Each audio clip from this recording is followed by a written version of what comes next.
I think it's possible that the most controversial thing in the football community is Pro Football Focus, and specifically Pro Football Focus grades. There are some people who swear by them and view it as sort of a Bible.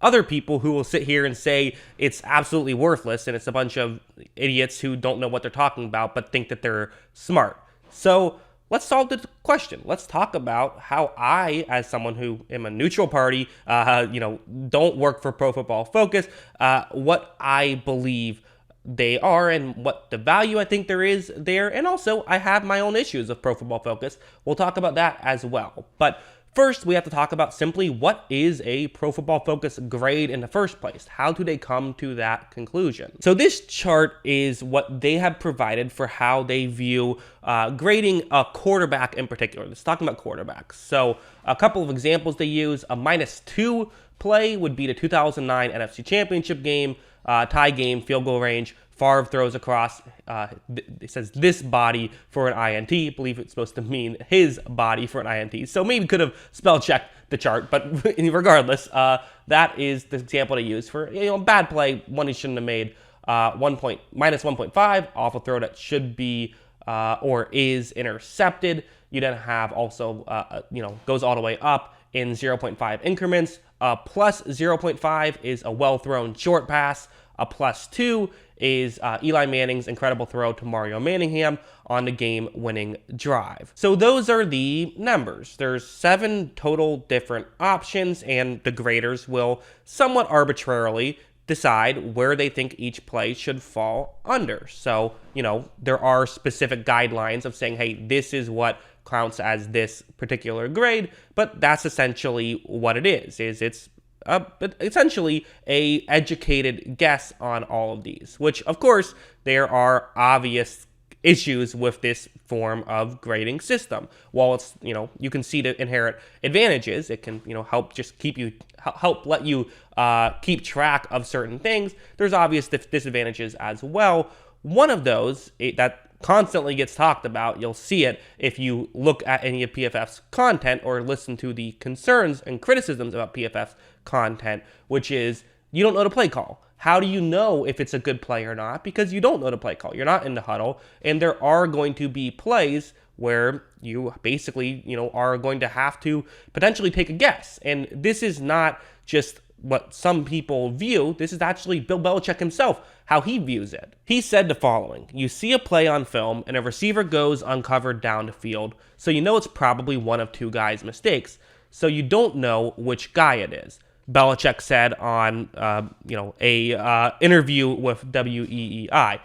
A lot of times the announcer will say this guy should have taken him or that guy should have taken him, and I'm looking at the play saying it could have been either guy depending on what the call is. That is something that's definitively true. When I do my film studies, there are times when I say I think it's this person's fault, but I don't actually know. It's impossible to say. So that's something that's true, and I can see turning some NFL people off of Pro Football Focus. If you're a cornerback and you remember that one game that you got a bad grade for something that actually wasn't your fault, that's probably very frustrating and can turn you off from it altogether. But I should say that I think that just because this is a fair flaw in the system does not mean that you should throw out the system altogether.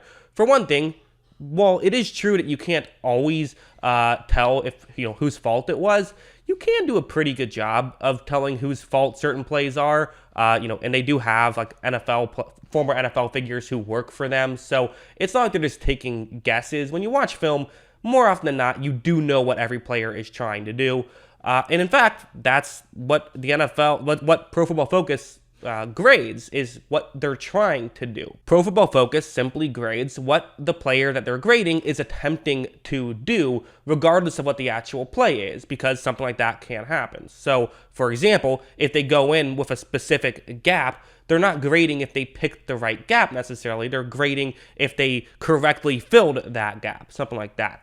So that's another aspect to all of this. And another thing that they say is Chris Collinsworth himself said, if there's any ambiguity at all on a particular play, analysts are told not to downgrade a player. There was also an instance where a Bengals offensive line coach, a former Bengals offensive line coach, Paul Alexander, reviewed about 600 plays where Pro Football Focus had downgraded one of his blockers. So 600 negative plays, and he told the company founder, Neil Hornsby, that he disagreed with perhaps 12. So if only about 12, and listen, that's all disagreements. It could mean that a minus 1.5 should have been a -1, something like that. So only 12 out of 600 leads you to believe that while these issues do happen, they are in fact rare. Typically, you're going to look at this and say like, no, actually, you're going to get it pretty accurate. Yeah, there's going to be some gray area and some room for the discussion. And even if you're very smart, reasonable minds can differ in certain aspects here. However, the whole point is that you get a big enough sample size, the differences aren't going to matter in a significant way. It might matter by a point or two on the PFF grade, but it's not going to turn someone who should have had a 90 grade to a 80 grade, is what they would argue. Pro Football Focus grades are also highly subjective, which is another thing that people criticize them for. It's something I brought up early on here. There is an element of subjectiveness to it. One person might see one thing, another person might see another and grade it differently, even if it's the exact same play. That's absolutely true.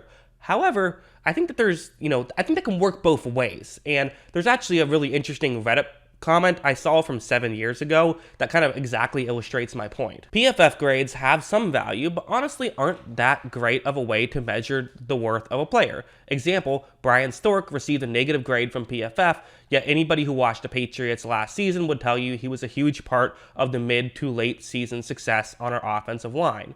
After he came back from injury and became a starter, our offensive line improved drastically, but the PFF grade would have you believe otherwise. And then a response was, I disagree.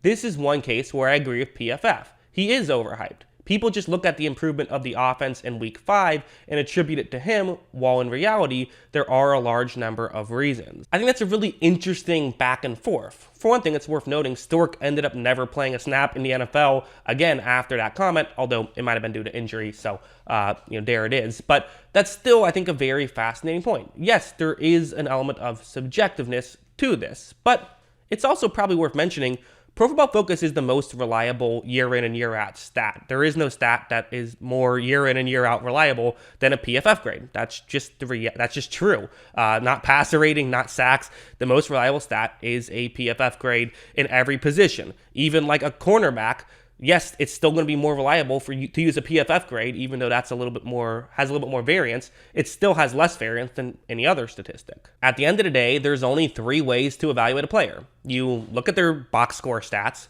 you watch them, or you outsource your film watching, which would be maybe by following my YouTube channel, right? That's a great way to outsource your film watching. Or maybe it's by using PFF. You're basically looking at someone else who watched their film and just seeing what numerical value they placed on that player. That's really simply what it is it's someone's notes on a player after watching a lot of their film. And it's a group of people's notes on a player after watching a lot of film with a numerical value attached. That's kind of how it should be viewed, in my opinion, which is a very reliable tool, because when you're talking about film, things get very tricky.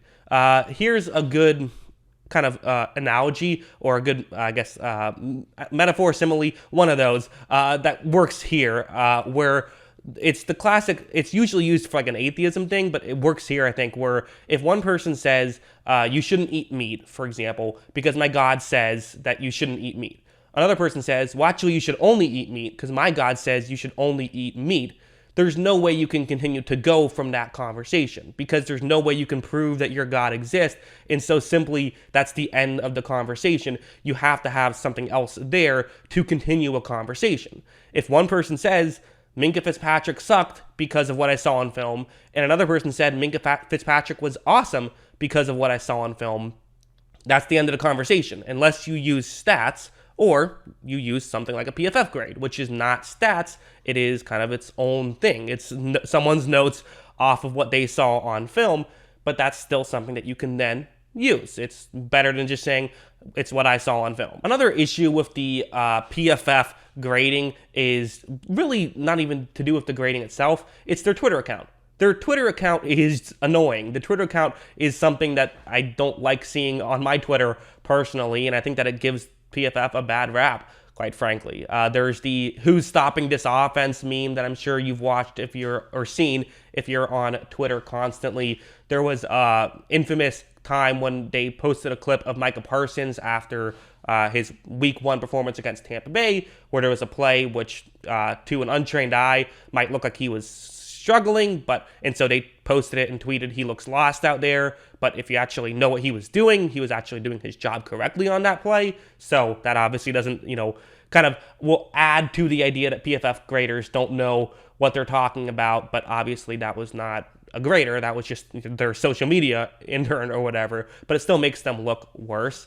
One other thing I think that hurts PFF a lot is people kind of assume PFF is like one entity when in reality it's a bunch of different people who work there. For example, this thing went viral a while back in 2016, something I saw doing research for this video, where it's Arrowhead Pride, so SB Nation Chiefs account tweeted out what a difference a week makes, because in the same week, Pro Football Focus tweeted out the Chiefs can't win a Super Bowl with the 2016 version of Alex Smith at quarterback, and an article saying it's time to stop hating on Alex Smith and realize the Chiefs can win a Super Bowl. Seems like they're being very hypocritical and disagreeing with themselves. But if you actually look at both of those two articles, the first one was written by Sam Monson, whereas the second one was written by Mike Renner. These are two different people who worked there. So yeah, they disagreed with each other on that point, just like two people that work at ESPN might disagree with each other on a specific point. PFF does not agree on everything. Not every person agrees on everything because it is a media platform. This logically makes sense here. So in conclusion, so what? Is PFF just awesome and people give it too hard of a time? A little, yeah. PFF's pretty good. Like, it's not perfect, but the reality is, if everyone just used PFF grades, you'd probably be better off than if you just used what you see on TV, because you only see half the film on TV. You're probably paying attention to a lot of different stuff. The reality is, looking at a PFF grade is probably going to be more accurate than someone who's watching film who doesn't have a trained eye, and it's going to be more accurate than looking up box score statistics, which is what most people use. I do think there is an issue with a PFF grade. My biggest issue with the PFF grade is that the system is closer to a batting average than it is a slugging percentage. I think that it kind of really more so, it does a good job of telling you what it's supposed to tell you, but it does a good job of telling you who's more often doing the right thing and who's more often not doing the right thing, which in itself is a very valuable stat that I like to pay attention to, but it can, I think, unfairly sometimes hurt someone like a Devin White, who has a very low PFF grade because he makes a lot of mistakes, but maybe he doesn't get the credit he deserves for being able to create splash plays, create turnovers, create forced fumbles, because there is a ton of value in someone who can do something like that, which is kind of what makes it not a flaw in the stat necessarily, because the stat does do a good job of telling you what it's supposed to tell you. It's just something that I think it's worth mentioning. It's closer to a batting average than a slugging percentage. That's always something I think worth noting. So yeah, in conclusion, I like PFF. I think that their grades tend to be pretty good. I think typically when the general public is outraged about a grade, PFF tends to be right. They're just paying more attention to it. They will go against consensus sometimes, but I think that that's a good thing. I go against consensus sometimes as well, and that's kind of my view on PFF. Not perfect. There is a flaw. It should be taken like any other stat as imperfect, because no stat is perfect, but if everyone used PFF stats, I think we'd actually be more correct about football. That's what I think. What do you guys think? Let me know in the comments below. Always love hearing from you, and of course, as always, thanks for watching.